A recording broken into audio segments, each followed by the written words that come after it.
ಯುದ್ಧದಲ್ಲಿ ಶತ್ರುವಿನ ಚಳಿ ಬಿಡಿಸಿದ ತೋಪು. ಆದಿಲ್ಶಾಹಿ ಕಾಲದ ಆಳ್ವಿಕೆಯಲ್ಲಿ ಈ ತೋಪಿಗೆ ರಾಜ ಮರ್ಯಾದೆ. ಬೇರೆಡೆ ಒಯ್ಯಲು ಸಾಧ್ಯವಾಗದ ಸಹಸ್ರ ಗಜಗಾತ್ರದ ತೋಪು. ಇದು ವಿಜಯಪುರದ ಲಂಡ ಕಸಾಬ್ ತೋಪಿನ ವೈಭವ ಹಾಗೂ ವೈಶಿಷ್ಟ್ಯ. ಆದರೆ ಈಗ ಈ ತೋಪು ಅನಾಥವಾಗಿ ಅವಸಾನದಂಚಿಗೆ ತಲುಪಿದೆ. ವಿಜಯಪುರದ ಆರ್ಟಿಒ ಕಚೇರಿ ಮುಂಭಾಗದಲ್ಲಿರುವ ಕೋಟೆಗೋಡೆ ಹೊಂದಿಕೊಂಡಿರುವ ಪ್ರದೇಶದಲ್ಲಿ ವಿರಾಜಮಾನವಾಗಿರುವ ಈ ತೋಪು ಶತಮಾನಗಳಿಂದ ತನ್ನ ವೈಭವದ ದಿನಗಳನ್ನು ಮೆಲುಕು ಹಾಕುತ್ತಾ ಇದೆ. ಮಳೆ, ಗಾಳಿ, ಬಿರುಬಿಸಿಲು ಸಹ ಈ ತೋಪಿನ ಅಂದವನ್ನು ಕೆಡಿಸಿಲ್ಲ, ಬಣ್ಣವನ್ನು ಅಳಿಸಿಲ್ಲ. ಆದಿಲ್ಶಾಹಿ ಕಾಲದ ಈ ತೋಪು ಸಾಕಷ್ಟು ಟನ್ ಭಾರವಿದೆ. ಆದರೆ ಈ ಅಪರೂಪದ ತೋಪನ್ನು ಪ್ರವಾಸಿಗರು ನೋಡಲು ಸಾಧ್ಯವಾಗುತ್ತಿಲ್ಲ.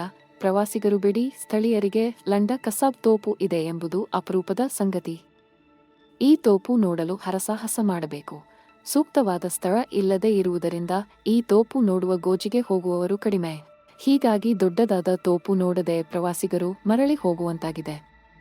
ಲಂಡ ಕಸಾಬ್ ಬೃಹತ್ ಗಾತ್ರದ ತೋಪು. 21.7 ಅಡಿ ಉದ್ದ, 4.4 ಅಡಿ ವ್ಯಾಸವುಳ್ಳ ಈ ತೋಪಿನ ಬೆಂಕಿ ಉಗುಳುವ ಬಾಯಿ ಸಹ 4.5 ಅಡಿ ಇದೆ. ಒಟ್ಟು ತೂಕ 46 ಟನ್.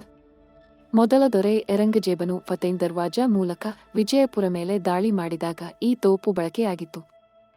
ಬೃಹತ್ ಗಾತ್ರದ ಈ ತೋಪಿನ ಮೇಲೆ ಶತ್ರುಗಳು ದಾಳಿ ನಡೆಸಿದ ಕಲೆಗಳು ಇವೆ.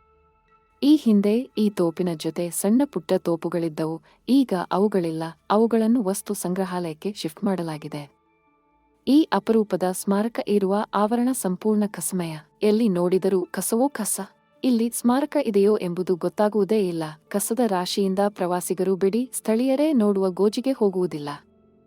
ಮಲಿಕ್ ಮೈದಾನ ತೋಪು ಸುಂದರ ಉದ್ಯಾನವನದಲ್ಲಿ ಕಂಗೊಳಿಸಿದರೆ ಈ ತೋಪಿಗೆ ಯಾವ ಸೌಲಭ್ಯ ಇಲ್ಲ.